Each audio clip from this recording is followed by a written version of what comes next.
Law of diminishing marginal utility. Now इस video में मैं बताऊंगा कि ये कितने मार्क्स का आएगा, इसको कैसे लिखना है, फिर एजम्पशन एक्सेप्शंस ये सब कैसे पॉइंट्स स्टोरीज के थ्रू लर्न करना है वो मैं बताऊंगा। नाउ ये क्वेश्चन ज्यादातर तो फुल 8 मार्क का आता है, आखिरी क्वेश्चन 8 या 10 मार्क का आता है। कभी भी जो लॉ है इकोनॉमिक्स में, इस चैप्टर में law of diminishing marginal utility है, इसका अगला चैप्टर जो 3A है उसमें लॉ ऑफ डिमांड है, चैप्टर नंबर 4 है उसमें लॉ ऑफ सप्लाई है, और एडवांस कोर्सेज में लॉ ऑफ वेरिएबल प्रोपोर्शन है, law of return to scale. जितने भी लॉ रहते हैं इकोनॉमिक्स में, उन लॉ को लिखने का एक टेक्निक होता है। अब ये जो क्वेश्चन 8 मार्क का ही नहीं आएगा, कभी कभार वो लोग स्टेटमेंट ऑफ लॉ 2 मार्क का पूछेंगे, statement of law of diminishing marginal utility. कभी कभार वो लोग यूटिलिटी कर्व पूछेंगे 2 मार्क का, कभी कभार वो लोग बोलेंगे give assumption to the law of diminishing marginal utility 4 mark का, कभी कभार पूछेंगे exception to the law of diminishing marginal utility 4 mark का। और जब उन लोगों ने law of diminishing marginal utility पूछा 8 मार्क का, तो वो लोग विद एजम्पशन बोलेंगे या विद एजम्पशन एंड एक्सेप्शन बोलेंगे।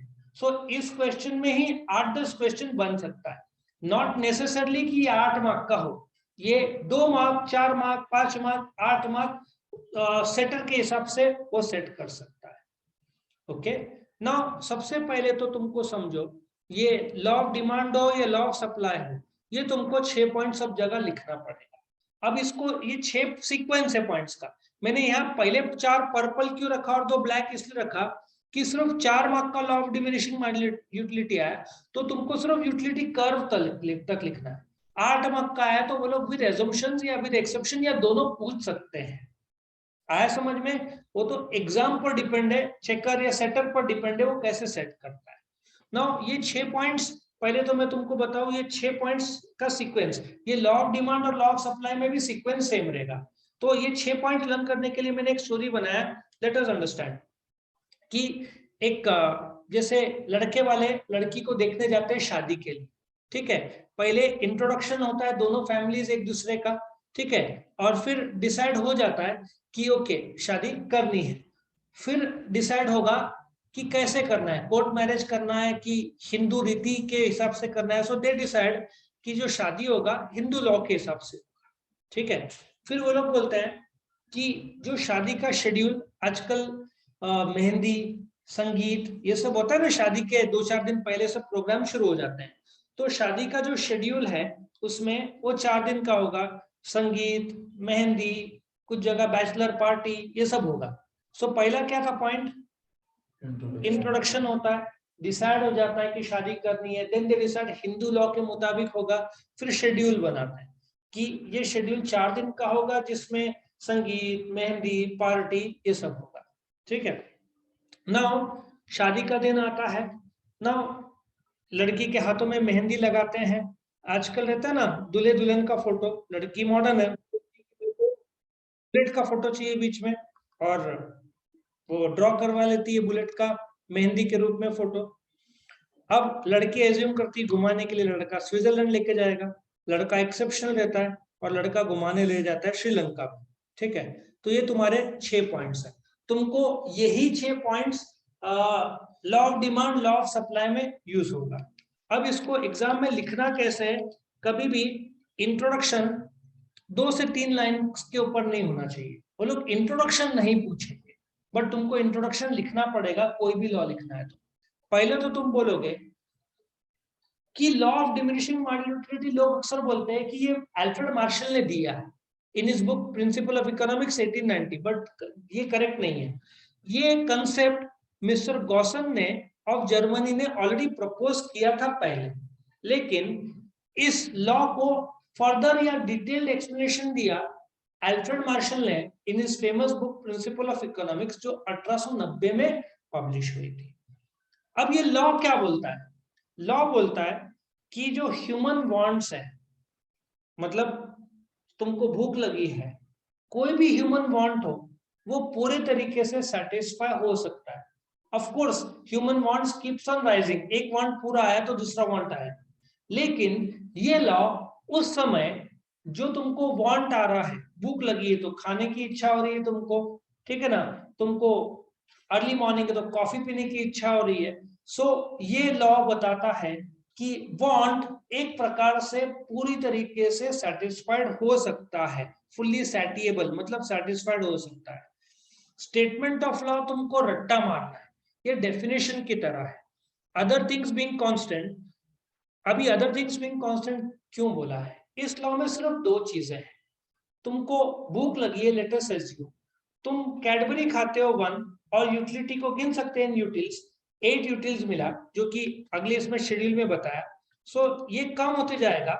हर मैंगो, तुमको भूख लगी है, तुम मैंगो खा रहे हो, तुम्हारा मार्जिनल यूटिलिटी कम होते जाएगा। बोलने का तात्पर्य यह है, what Alfred Marshall wants to say, कि हर नया प्रोडक्ट तुमको नया मार्जिनल यूटिलिटी देगा। मार्जिनल यूटिलिटी मतलब तुमने फर्स्ट मैंगो खाया तो 8 मिला यूटिलिटी, जिसको यूटिल्स बोलते हैं, दूसरा मैंगो ने 6, तीसरा ने 2। इस प्रकार से हर नया मैंगो का जो मार्जिनल यूटिलिटी मिलता है वो पिछले वाले से कम रहेगा। देखो 8, 6, 2, ये डिमिनिशिंग होता जाएगा। ये इसलिए इसको law of diminishing marginal utility बोलते हैं। तुम देखो ए बी, और ये स्टेटमेंट ऑफ लॉ भी लिखना जरूरी है। ये स्टेटमेंट ऑफ लॉ क्या बोल रहा था कि जो अदर थिंग्स बीइंग कांस्टेंट, ठीक है, जो तुमको बेनिफिट मिलता है जो नया प्रोडक्ट से, वो घटते जाता है। मतलब क्या बोलना चाहते हैं, मैंगोज बढ़ते जा रहे हैं 1 2 3 4 5 6, लेकिन मार्जिनल यूटिलिटी घटते जा रहा है। अब ये जो शेड्यूल है इसको हम पॉइंट बाय पॉइंट लिखेंगे, अंडरस्टैंड करेंगे। पहला, utility schedule is a tabular statement showing relationship between units of mangoes and marginal and total utility. Point number 1. Point number 2 क्या बोलोगे? When you consume the first mango, marginal utility is 8, total utility is 8. फिर next point क्या बोलोगे? Marginal utility goes on diminishing, देखो कम होते जा रहा है। उसके next point क्या बोलोगे? Total utility goes on increasing. उसके बाद when you consume the fourth mango, marginal utility is 0, total utility is the highest. This point is called as the point of satiety or the maximum satisfaction point. When you consume the fifth mango, marginal utility becomes negative and total utility goes down. ठीक है, तो ऐसे 8 से 9 point में बनेगा। Now वही schedule का graphical representation is the total utility and marginal utility curve. अब ये भी करीबन 10 पॉइंट में तुम लिखोगे। पॉइंट नंबर 1 क्या बोलोगे? Total utility and marginal utility curve represents the total and marginal utility. जो शेड्यूल था ना, तुम्हारा जो शेड्यूल था ये रहा, ये शेड्यूल का ग्राफिकल रूप ये है। ठीक है, इसमें पहले तो total utility and marginal utility curve represents the total and marginal utility schedule, point number 1। दूसरा, ऑन द एक्स एक्सिस क्या दिया है? Number of mangoes. On the y-axis, O is a point of origin भी बोल देना।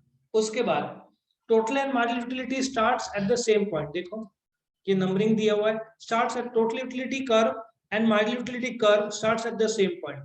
Marginal utility goes downwards, total utility curve goes upwards। ठीक है, when marginal utility curve touches the x-axis, at that point marginal utility is 0 at the fourth apple and total utility is the highest. This point is called as a point of satiety.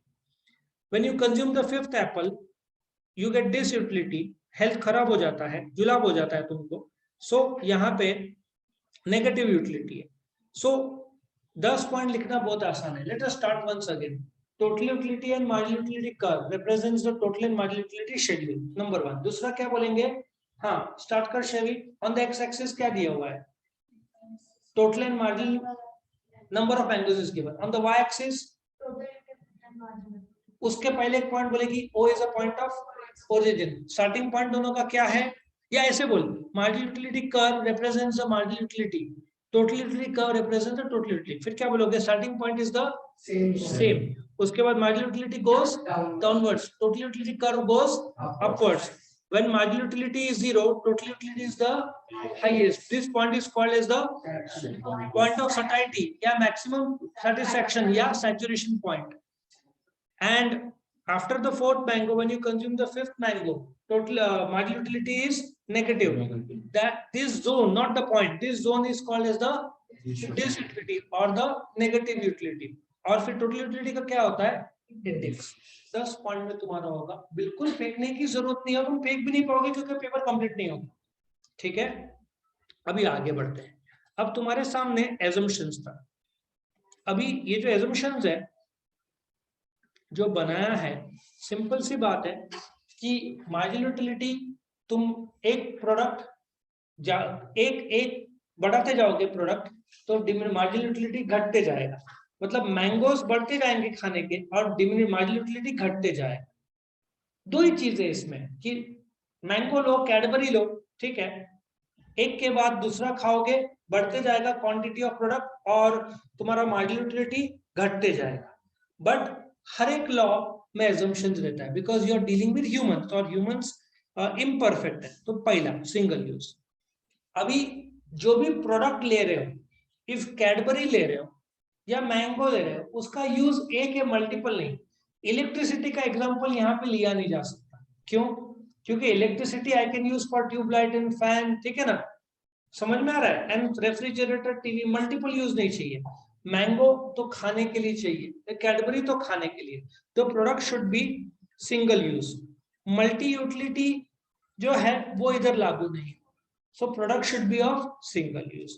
दूसरा, ये इसलिए थोड़ा impractical बन जाता है क्योंकि ये क्या बन जाता है, homogeneity. What is homogeneity? Cadbury यदि एग्जांपल ले रहे हैं, it must be similar in shape, size, colour, texture. इसलिए दो मैंगो में फर्क हो सकता है, लेकिन तुम्हारा कैडबरी को सेम वेट के हिसाब से बनाया जाता है। So Cadbury is a much better example than mango, क्योंकि it must be similar in shape, size, colour, ठीक है। तीसरा, reasonability. I can take example of cup of milk, but चमचा कैडबरी का एक छोटा सा पीस लिया, इक्लेयर्स, तो लागू नहीं होगा। तुमको भूख लगी है, तुम 10 इक्लेयर तो ऐसे ही खा जाओगे, फिर 11वें इक्लेयर से कम होगा। तो रीजनेबल साइज, चम्मच ऑफ मिल्क मत लो, कप ऑफ मिल्क लो, कप भी इतना बड़ा नहीं, नॉर्मल साइज। या कैडबरी का छोटा पीस मत लो, वो 10 रुपए की कैडबरी आती है ना, 4 कैडबरी खाने गए, तेरे को कैसे हालत खराब हो गया था, वो साइज ठीक था। मैं एक एक पीस दिया होता तो 4-5 खा के सब अभी कुछ महसूस नहीं हो रहा है, 12-15 पीस तो ऐसे ही खा गया होता, पर इतना भी नहीं कि वो जो आता है ना बड़ा सिल्क बबली, पेट पे बबल होना शुरू हो जाएगा बेटा। बबली ऑलरेडी इतना बड़ा साइज रहता है, दो बबली में ही तो तेरा हालत खराब, फिर तो यहाँ बाथरूम में रहा होता बेटा दिन भर। अपने को वो नहीं चाहिए, नॉर्मल साइज, इतना भी ज्यादा नहीं कि एक दो एग्जांपल में लागू नहीं, इतना भी छोटा नहीं कि 8-10 पीसेस तूने खाया तो एक कण फर्क नहीं पड़ा, नॉर्मल रीजनेबल साइज होना चाहिए। कंटिन्यूटी, यहाँ पे ये लॉ थोड़ा इम्प्रैक्टिकल हो जाता है। देखो कैसे ना, अब कौन वो दिन तू खा रहे थे ना, एक खाया, आकर दूसरा फेंका मुंह पे, दूसरा खाया, फिर तीसरा फेंका, फिर चौथा, वन आफ्टर द अनदर चाहिए, ब्रेक नहीं चाहिए। सवेरे भाई तुमने 3 बर्गर खाए, फिर बोले अभी बस शाम को खाऊंगा, शाम को वापस भूख लगेगी, तो वापस तुमको बर्गर का पहला कप ज्यादा रहेगा। It has to be one after the another, break नहीं चाहिए बीच में।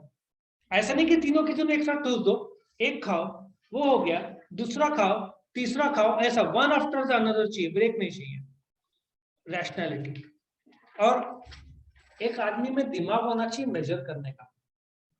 आगरा में मेंटल हॉस्पिटल है ना, सुना होगा तुमने, वहां पे लोग मेजर नहीं कर पाएंगे, उनका मेंटल बैलेंस कम है, so they won't be able to measure कि पहला 8 यूटिल्स पे दूसरा कम हो रहा है, दे विल से एनीथिंग। सो आदमी रैशनल चाहिए, दिमाग वाला चाहिए कि तुम समझ पाओ कि पर प्रोडक्ट कितना यूटिलिटी दे रहा है। नो चेंज इन टेस्ट, अभी तुमने 3 बर्गर खाए, सडनली तुम्हारा मूड चेंज हुआ, सर पिज्जा खाएंगे अभी, और फिर थोड़ी देर बाद सर शॉर्मा की इच्छा हो रही है, भाई तेरी पार्टी थी याद होगा तो शॉर्मा याद आ रहा है, तो ऐसा तो नहीं कर सकते। क्यों? क्योंकि तुम्हारा चेंज इन टेस्ट होगा तो लॉ टूट जाएगा, क्योंकि एक ही प्रोडक्ट का टेस्ट चाहिए, तुम्हारा टेस्ट चेंज नहीं होना चाहिए। 7वां, कार्डिनल मेजरमेंट, तुम गिनते आना चाहिए तुमको। कैसे गिनते आना चाहिए? ये देखो इधर, ये है ना, ये शेड गिन रहे हैं ना, इसको 8, 6, 2 काउंटिंग होना चाहिए, इसको कार्डिनलिस्ट बोलते हैं, स्टेबल प्राइसेस। अब सोचो तुमने 2 कैडबरी खाई, 10-10 रुपए की। तीसरी कैडबरी मैं बोलूंगा कि ये 500 रुपए की कैडबरी, ठीक है। तो सडनली तुम्हारा तो ये हो जाएगा कि भाई 2 कैडबरी खाए 10-10 रुपए की, 500 की। तो जब तुम बहुत महंगी चीज खाते हो तो बड़े फोकस से, कंसंट्रेशन से चबा के खाते हो, ठीक है। तुम नॉर्मल बर्गर 50 रुपए का रहेगा तो तुम खा लोगे ऐसे ही, लेकिन वही ये जो आता है ना 20 रुपए का बर्गर, राजा बर्गर कितने का बेचता है? 30 का। मैकडोनल्ड में जाओगे तो भाई 30 के 2-3 बर्गर लिए और फिर मैकडोनल्ड्स के लोगे तो वहां पे तुम्हारा एक तो टेस्ट बदला, और बड़ा और कॉस्टली बर्गर है। सीधा लॉजिक है, प्राइसेस स्टेबल चाहिए। चौथा बर्गर यदि 300 का हो गया तो तुम ज्यादा इंटेंसिटी से खाओगे क्योंकि पैसा ज्यादा जा रहा है। समझ में आ रहा है? तो prices should be stable, change नहीं होना चाहिए। तो चौथा यदि प्राइस बढ़ जाता है तो तुम्हारा इंटेंसिटी बढ़ेगा, भाई खर्चा कर रहे तो पूरा वसूल हो, ये लॉजिक है। Condition of divisibility. अभी कैसे होता है, तुम बड़े प्रोडक्ट को छोटे पार्ट में भी कर सकते हो डिविजिबल, लेकिन एक्चुअली ना कैडबरी जो है 10 रुपए का वही है, क्योंकि टीवी कैसे डिविजिबल होगा, एसी कैसे डिविजिबल होगा, तुम उसको आधा पार्ट कैसे करोगे? लॉजिक समझ में आ रहा है? तो प्रोडक्ट एक्चुअली इंडिविजिबल चाहिए, एक छोटा कैडबरी और वही कैडबरी बार बार, वही कैडबरी मतलब वैसे टाइप के कैडबरी, ठीक है ना। तुम्हारा टीवी फ्रिज इंडिविजिबल है तो एग्जाम्पल में नहीं बैठते। Constant modulability of money income. अब ये क्या होता है, तुम्हारा महीने का पगार है 10,000, ठीक है, तो तुम कैडबरी खा रहे हो, सडनली तुम्हारा इनकम बन गया 1 लाख रुपया। तुम जब होटल में जाते थे 10,000 था तो तुम टिप नहीं देते थे, फैमिली चलाना था। अब तुम्हारा इनकम लाख रुपया महीना है तो तुम टिप दोगे आराम से। अच्छा, जब तुम 10,000 कमाते थे तो तुम कॉफी पीते थे, ठीक है। अभी तुम्हारा इनकम लाख रुपया हो गया, अब तुम स्टारबक्स में जाओगे, ठीक है। और यदि तुमने कॉफी पिया 30 रुपए की तो तुम सोचोगे भी नहीं, लेकिन 10,000 का जब मंथली इनकम था तो तुम सोचोगे, हर चीज के बारे में सोचोगे। So as you become rich, छोटे मोटे खर्चे की वैल्यू क्या हो जाती है, इतना तुम अहमियत नहीं देते हो, ठीक है। तो I hope you understand constant marginal utility of money income. अब ये कितने पॉइंट्स थे? 10 पॉइंट थे। इसको याद करने के लिए एक टेक्निक मैंने बनाया है। ये रहा, एक स्टोरी है, हमारा एक स्टूडेंट है लेजेंड मुस्तफा मर्चेंट, उसने ये स्टोरी कंट्रीब्यूट किया था। सो ये मेरा स्टोरी नहीं है। सो इसको 10 के 10 पॉइंट लर्न करने के लिए मैंने जो स्टोरी बनाया है, मैंने से ज्यादा मेरा एक स्टूडेंट ने बनाया है। सो अभी राजू नाम का एक लड़का रहता है और डोमिनोज में सिंगल यूज पिज्जा खाता है। वो स्टोरी डोमिनोज में है। डोमिनोज में जाते हैं, सिंगल यूज पिज्जा खाता है, पिज्जा के सारे स्लाइस होमोजीनियस रहते हैं। आई थिंक स्टोरी वैलिड है। राजू नाम का एक लड़का है, डोमिनोज जाता है, पिज्जा सिंगल यूज पिज्जा मंगाता है। कौन सा पिज्जा? बेसिक लेवल पे जनरल पिज्जा रखते हैं, सिंगल यूज, सारे के सारे पिज्जा के स्लाइस सेम रहते हैं। वो स्टाफ से पूछता है इसका रीजन क्या है, सारे स्लाइस होमोजीनियस कैसे है? वो लोग बोलते हैं कि पिज्जा कंटिन्यूटी में बनता है इसलिए। सो तुमने देखा है डोमिनोज में बनते हुए, अभी आजकल कांच के बैकग्राउंड में वो लोग लाइव भी दिखाते हैं बनाते हुए। सो राजू जाता है, सिंगल यूज बर्गर लेता है, सारे पिज्जा के साइज होमोजीनियस रहता है। वो स्टाफ से पूछता है इसका रीजन क्या है, कि एक बात सही है, डोमिनोज के स्लाइसेस भी आजकल थोड़ा प्रोफेशनल हो गया है। पहले डोमिनोज का क्वालिटी और अभी की क्वालिटी में बहुत ज्यादा फर्क है। अभी का क्वालिटी बहुत ज्यादा अच्छा, पहले इतना क्वालिटी नहीं था, अभी बढ़ा दिया, रेट भी बढ़ा दिया ऑफ कोर्स। और पिज्जा को बनाने का राशन टॉप जगहों से आता है।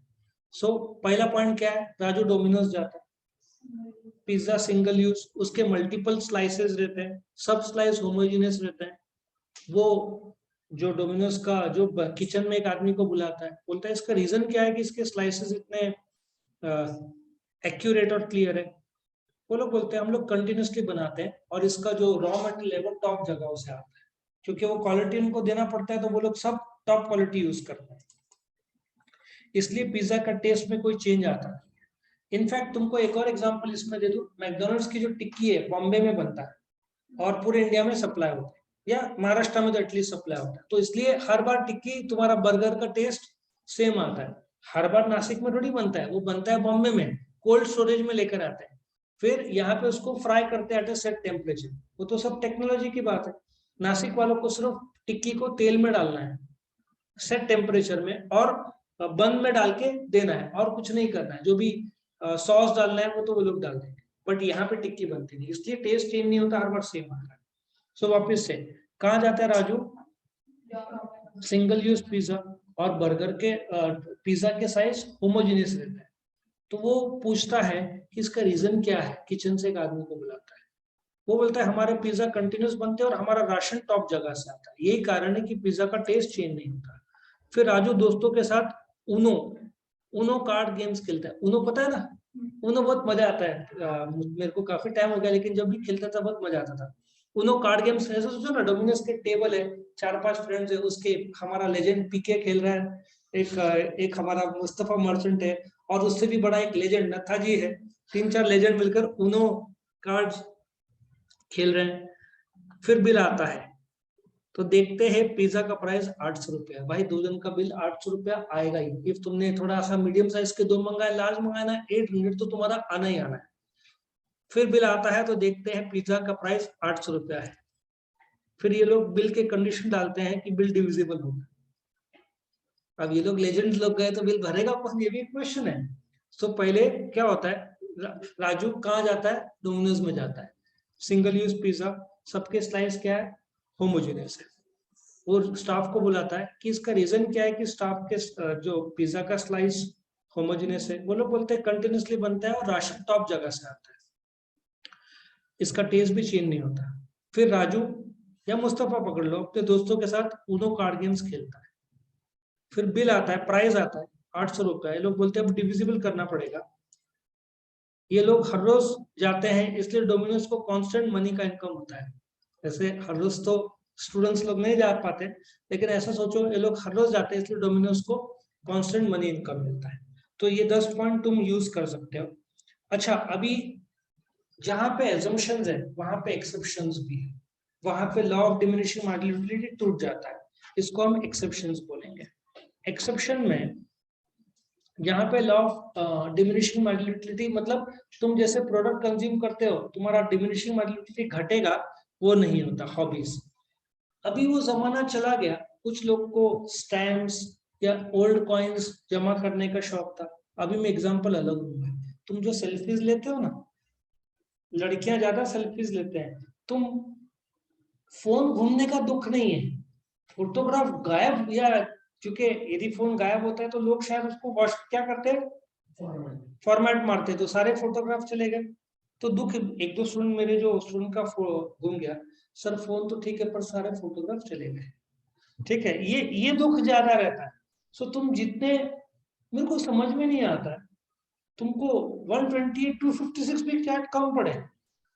मेरा 128 में 40 GB यूज होता है, मतलब बाकी का ऐसे पड़ा हुआ है, और 128 में सर मेमोरी कम पड़ रही। करते क्या हो, मतलब उसमें तो कम से कम कितने फोटो होंगे, कितने होंगे तुम बताओ लड़कियां लोग? 7,000 8,000, उससे भी ज्यादा। मैं तो इमेजिन नहीं कर सकता। 50-60 तक मैं सोचता हूँ नॉर्मल होना चाहिए, लेकिन एक्चुअली मेरा थिंकिंग अब नॉर्मल है, क्योंकि 500-1000 तो होने चाहिए फोटो। लड़के लोग शायद कम खींचते हैं, क्या तू भी खींचता है? बोल, खींचता है? किसके साथ खींचता है?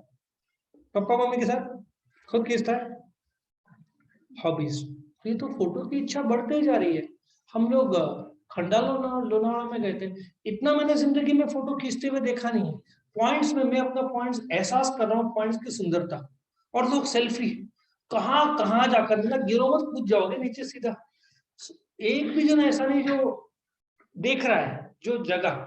और हम लोग का फोटो 2-4 फोटो खींचा, भाई जा रहे तो फोटो हमको नेचर देखना, नेचर का ही कम, फोटोग्राफ ओनली सेल्फीज। ऐसा लग रहा था सेल्फी के लिए मैं उनको लेकर गया, बाकी कुछ नहीं। ठीक है, सो हॉबीज मतलब जितना तुम ज्यादा कलेक्ट करोगे उतना तुमको ज्यादा अच्छा लगेगा। लॉ ऑफ डिमिनिशिंग टूटता है, क्योंकि ज्यादा में मार्जिनलिटी घटना चाहिए, यहाँ तुम्हारा इच्छा बढ़ता है। ड्रंकर्स, जो लोग दारू पीते हैं, ठीक है, वो एक ग्लास पिया, ठीक है, थोड़ा नशा चढ़ा, दूसरा तीसरा, तो बढ़ते जाता है। मतलब जो लोग टुन्न हो जाते हैं ना, उनको जितना ज्यादा ड्रिंक्स उतना ज्यादा क्या बोलते हैं रंगीनिया जो ऐसे दिखता है, तो उनका एक दूसरे थोड़ी होगा और फिर कंट्रोल नहीं होता तो बढ़ते जाता है। सो आई मीन जो ड्रंकर्स रहते हैं वो लोग शायद ज्यादा अच्छे तरीके से बता पाए। The more drink they have the more, पीछे क्यों देख रहा है भाई the more drink they have the more Joy they feel. ठीक है, रेयर गुड्स। कुछ लोग है ना, उन लोग को पुराने कार्स का शौक रहता है, पुराने पेंटिंग्स का शौक रहता है। द मोर ऐसे ट्रेडिशनल थिंग्स है ना, तो इसलिए तुम देखो ये लोग ट्रेडिशनल क्राफ्ट और पेंटिंग्स, तुम एकदम रिच फैमिलीज के घर जाओगे ना, तुमको जैसे अपन दीवार में लिखते हैं ना फॉर्मूलेस, उनके इसमें पुराने पेंटिंग्स रहते हैं। एंड ऐसे तुम मतलब जो करोड़पति या बिलियनर्स हैं, तुमको सिर्फ पेंटिंग्स दिखेगा and they are very fond of art के चीजें। वहां पे तुमको घोड़ा मिलेगा, ठीक है ना, और यहाँ पे मतलब घोड़ा का पैसा बर्बाद किया, उससे अच्छा घूमने चले गए। They would like to collect this. तो रेयर गुड्स वो लोग काफी कलेक्ट करते हो और वो कम नहीं होता, इच्छा बढ़ते जाते। प्रेस्टिजियस गुड्स, डायमंड ज्वेलरी, लड़कों को लग्जरी बाइक्स बोला, Harley Davidson okay, Ducati okay, फिर कौन सा होंडा गोल्डविन, और कौन सा बाइक्स में आता है BMW, हाँ हिमालय देखा है मैंने, हाँ हायाबुसा, वो तो जिंदगी में। सो तुमको ऐसा बोला कि बेटा 5 बाइक रखना चाहेगा, तुम बोलोगे व्हाई नॉट, ठीक है। और तुमको डायमंड्स बोला, तुम व्हाई नॉट नहीं, पूरा दुकान भी ले लोगे तो भी तुमको लगेगा कम है, ठीक है ना। ऐसे ना लड़कियों के कपड़े नहीं है, लेकिन देखोगे तो पूरा वार्डरोब भरा हुआ रहेगा। और लड़कों को क्या 2 टी-शर्ट में पूरा महीना चलाते हैं। और एक और बात बताता हूँ, हॉस्टल में हम भी थे, जीन्स कितने बार धोते हो? मुझे नहीं लगता 2-2 3-3 महीने तक जीन्स धोते होंगे।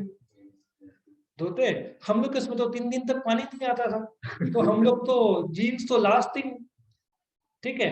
तो भाई तुम लोग का तो पता नहीं, बट हम लोग का जीन्स, हो सकता है हमारे इसमें कुछ लेजेंड्स थे, उनका तो जो पलंग का चद्दर है वो भी पूरा साल साल 6-6 महीने वैसा रहता था, वो भी बदलते नहीं थे। ये हमने लाइफ जिया वैसा टाइप का, ठीक है। और जीन्स वैसा का वैसा, हाँ वो समय का अनहाइजीनिक हम लोग के लिए नॉर्मल था, क्योंकि पानी नहीं आता था। पानी आता था रात को 2 बजे, इतने से बाल्टी पानी भरता था, उसमें क्या धोएंगे, ऐसी हालत थी। और सबसे जिंदगी का, सर्फ में डाल दिया 2 दिन तक वो बाल्टी में, और इतनी गंदी बास आ गई ना उस बाल्टी से, 2 दिन सर्फ में भिगा हुआ, ठीक ऐसे पड़ा हुआ है, अब पानी का वेट कर रहा है 2-3 दिन बाद। मतलब ऐसा मैं सोचता था कि कुछ भयानक हो गया है, ऐसा कोई बोलते ना जानवर मर गया है, ऐसे हालत होती थी। सो प्रेस्टिजियस गुड्स तुमको जितना ज्यादा मिले, you will be more happy. माइजर, कुछ लोग चिंगू रहते ना, ग्रुप, हर ग्रुप में एक हाथ तो रहेगा जिसके जेब से पैसा निकलेगा ही नहीं। और जो चिंगू लोग रहते हैं, जितना ज्यादा उनको पैसा दिया जाए, they want more and more, ठीक है। तो मेरे मन में उनसे एक सवाल आता है, भाई वंस यू डाई पैसा ऊपर लेके जाएगा? नहीं, दे विल नेवर स्पेंड, ठीक है। हर ग्रुप में देयर आर पीपल, एक हाथ तो केस निकलते हैं जिनके जेब से पैसे निकलते नहीं। सपोजिटली होटल में गए, 500 रुपए का बिल आया, 4 लोग ने 100 निकाला, 5वां अपने जेब से सिक्का निकालेगा, 10 रुपया 5 रुपया, इतना ही है। ये हमने बहुत सारे देखे हुए। माइजर, चिंगू लोग को जितना पैसा ज्यादा मिला उतना ज्यादा खुशी मिलता है, उनका एक्स्ट्रा पैसा आने के बाद पैसों की वैल्यू कम नहीं होती। तुमने लाखों करोड़ों कमाया, देन तुम वेटर को 10 रुपया 100 रुपया टिप दे दोगे, लेकिन ना ना ना ना, ये लोग टिप में रखा हुआ वो भी लेके जाएंगे, ऐसे भी लोग रहते हैं, ठीक है। सो माइजर। म्यूजिक, आजकल तो म्यूजिक तो तुम्हारा हॉस्टल लाइफ में, म्यूजिक तो आधी जिंदगी म्यूजिक बचा लेता है, ठीक है ना। कुछ लोग म्यूजिक सुनते धाम धूम, ब्रेकअप वाले अपने सैड सॉन्ग थोड़े दिन के लिए, ठीक है ना। कुछ लोग डांसिंग म्यूजिक, कुछ लोग भजन कीर्तन। भजन कीर्तन तो आजकल नहीं है, हमारे इसमें जगजीत सिंह बहुत चलता है, ठीक है ना। जगजीत सिंह मस्त, सब बैठे हुए 8 जन हॉस्टल में, और जिंदगी में कुछ नहीं। एक हमारा हॉस्टल, एक कॉलेज की बिल्डिंग, एक boy girls hostel, girls hostel वो बाजू, बीच में कॉलेज, हम लोग, और पूरा पहाड़ी एरिया, और कुछ नहीं। हमारे जिंदगी में कुछ था ही नहीं। म्यूजिक लगाया, 8 जन हवे में छत की ओर देख रहे हैं, कुछ जिंदगी में ऐसा होता था। एक ही गाना, एक मतलब एक गाना चलाया म्यूजिक, और वो चलते जाता था, सब अपने पुराने ख्यालात में जिंदगी कहाँ तक ले आई वो सोचते थे। So the more music you listen to, और ऐसे भी है इफ आई एम वर्किंग और तो music will always be there, और हो सकता है मैं तो एक ही गाना 50 बार चलाऊं, मुझे कोई पसंद आया, बच्चों को वैरायटी चाहिए ना, मेरे को कभी कभार कोई पसंद आया तो वही गाना आई रिपीट इट 50 टाइम्स, या maybe I can listen to 50 different song, but वो इच्छा बढ़ते जाता है, राइट। म्यूजिक, रीडिंग, ये तो तुम लोग के लिए नहीं है, तुम लोग तो रीडिंग करते ही नहीं हो। मैं तुमको मेरा एग्जांपल देता हूँ, मुझे रीडिंग का इतना शौक था, 10, 12, 14 घंटे सचिन तेंदुलकर की बायोग्राफी या दिलीप कुमार, अमिताभ बच्चन, इतने मोटे मोटे 500 600 पेज के बुक्स एक बार रीड करना शुरू किया तो इच्छा ही नहीं होता था, मैं सोच, और तब रोकना पड़ता था जब ब्रेन थक जाता है आफ्टर 8-10 आवर्स ऑफ रीडिंग। तुम लोग को तो 8-10 घंटे पढ़ने की आदत नहीं है, ठीक है ना। मैं महीने की बात नहीं कर रहा हूँ बेटा, मैं दिन की बात कर रहा हूँ। हम नॉन स्टॉप पढ़ते थे, और मेरा कॉलेज के लाइफ में मोबाइल तो हुआ नहीं करते थे, गर्मी का सीजन, छुट्टी का टाइम, कैरी आती ना, कैरी के छोटे छोटे पीसेस करो, नमक लो बाजू में, और कैरी खाओ एक, और बुक रीड करो। मेरा जिंदगी वो था, शाम को क्रिकेट खेल। लेकिन जब बारिश का टाइम है, कॉलेज में छुट्टी है, एक खड़ी शक्कर आता है ना, खड़ी शक्कर, वो ले लो, तभी 75 पैसे का एक छटाक आता था, 100 ग्राम, 100 ग्राम ले लो और एक खाओ और पढ़ते रहो। So reading, I used to read 500 pages a day, मुझे इतना अभी अफसोस होता है, और 1 मिनट 1 पेज था, अभी तो मेरे को 3 मिनट लगते एक पेज को, speed has slowed down with time. तो रीड रीड तब तक जब तक ब्रेन इतना थक जाता था, अब नहीं हो सकता, तब तक रीडिंग होता था, बहुत मजा आता था, फिर लगता था यार ब्रेन है, भगवान ऐसा क्यों बनाया, थक जाए, क्योंकि मोबाइल नहीं था, मोबाइल होता तो शायद उतना रीड नहीं बनता। तुम्हारे लिए एग्जाम्पल नहीं है, रीडिंग करने की इच्छा बढ़ती है, तुम्हारे लिए मार्जिनल यूटिलिटी घटती है।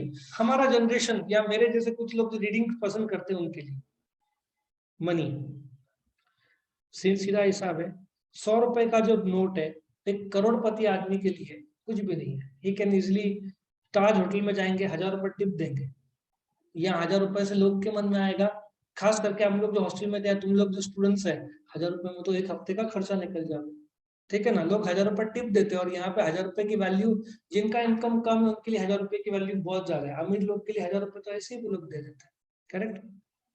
और लास्ट में पार, ये तो इलेक्शन पॉलिटिक्स तो तुम जानते हो, जितना ज्यादा ताकत उतना ज्यादा उनको अच्छा लगता है।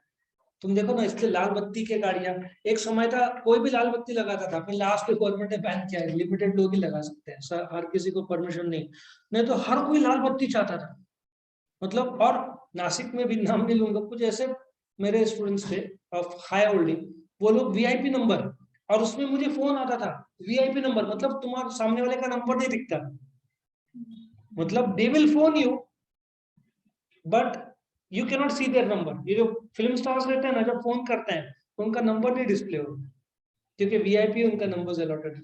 तो एक दो बार उसने मुझे फोन किया, मैंने बोला किसका नंबर है वीआईपी नंबर, कोई शाहरुख खान तो फोन नहीं कर रहा, फिर वो निकला, बोले ये क्या चक्कर था, उसका वीआईपी नंबर, ठीक 2 महीने बाद उसने गवर्नमेंट ने बंद कर दिया ये आम लोग के लिए। सो वीआईपी नंबर नासिक में भी लोग यूज करते थे, पर जितना ज्यादा ताकत मिले उतना आदमी को खुशी मिलती है।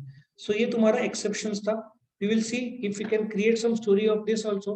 हॉबीज, ये तो बहुत आसान है, ड्रंकर्ड, ठीक है ना, ये 8 पॉइंट है। एक आदमी का हॉबी रहती है दारू पीने की, हॉबी, वो इतना पीता है कि ड्रंकर्ड बन जाता है।